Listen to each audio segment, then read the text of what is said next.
इधर साल 2025 की शुरुआत दिल्ली विधानसभा चुनाव से होगी, तो वहीं बिहार का चुनाव साल के आखिर में होने जा रहा है।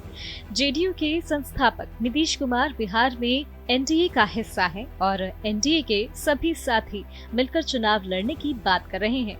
बीजेपी के लिए बिहार की राह अभी भी आसान नहीं है, जिसके चलते नीतीश बैसाखी के सहारे किस्मत आजमा रहे हैं। नए साल की दस्तक के साथ हम 2025 में प्रवेश कर चुके हैं और देश के दो बड़े राज्य में विधानसभा चुनाव होने वाले हैं, दिल्ली और बिहार।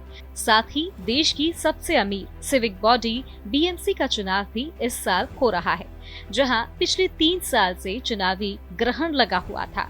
इस चुनावी साल में दिल्ली में बीजेपी अपने दम पर और आम आदमी पार्टी साथ ही कांग्रेस से मुकाबला करने को तैयार है, तो वहीं बिहार में नीतीश कुमार एनडीए के सहारे से किस्मत आजमाएंगे और दिल्ली की राजनीति की गहरी नजरें इस बार भी बीजेपी पर है, जो 27 साल से दिल्ली की सत्ता से दूर है।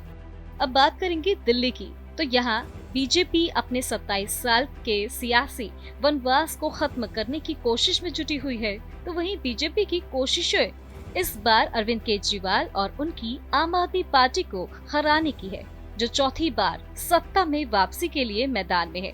तो वहीं बीजेपी के लिए जहां जीत की राह आसान नहीं है, बता दें, क्योंकि बीते 15 साल से आम आदमी पार्टी के आगे बीजेपी पस्त है, लेकिन बीजेपी पूरी ताकत से मैदान में है और दिल्ली के दिल में कमल खिलाने के लिए तैयार है।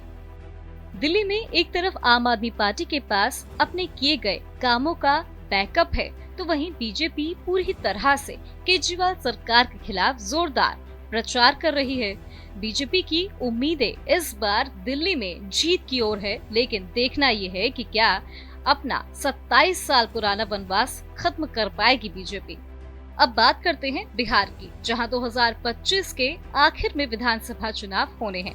इस चुनाव में जेडीयू के संस्थापक नीतीश कुमार की अहम भूमिका होगी, जो एनडीए का हिस्सा है। बिहार की सियासत में बीजेपी के लिए राह अभी भी आसान नहीं है, इसलिए नीतीश कुमार बैसाखी के सहारे चुनावी मैदान में है। साथ ही एनडीए में जेडीयू, बीजेपी, चिराग पासवान की एलजेपी, जितिन राम मांझी की हम और उपेंद्र कुशवाहा की आरएलपी भी मिलकर चुनाव लड़ने की तैयारी कर रही है। तो वहीं आरजेडी के नेता तेजस्वी यादव, जो लालू यादव के मार्गदर्शन में आगे बढ़ रहे हैं, कांग्रेस और लेफ्ट पार्टियों के साथ गठबंधन कर अपनी सत्ता की राह पर हैं। और इसके अलावा प्रशांत किशोर की जन स्वराज पार्टी भी इस बार चुनावी मैदान में है। साथ ही असदुद्दीन ओवैसी भी मुस्लिम वोटों के सहारे अपनी किस्मत आजमाएंगे। इस तरह बिहार के चुनाव परिदृश्य में काफी रोचक मुकाबला देखने को मिलेगा।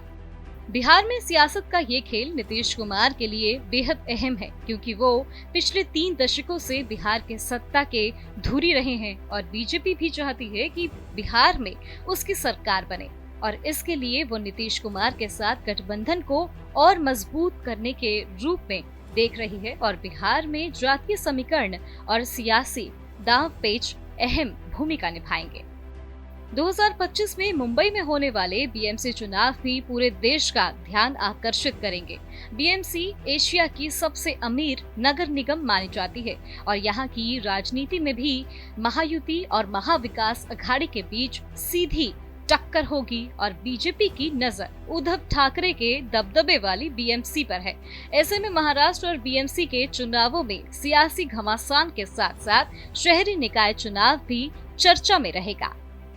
2025 के चुनावों में दिल्ली, बिहार और मुंबई की सियासत में कौन बाजी मारेगा, ये तो वक्त ही बताएगा, मगर इन चुनावों की महत्वाकांक्षाएं और सियासी पैतृ निश्चित रूप से भारतीय राजनीति की दिशा तय करेगी। फिलहाल के लिए हमारे इस खास पेशकश में इतना ही। देखते रहिए भारत एक्सप्रेस।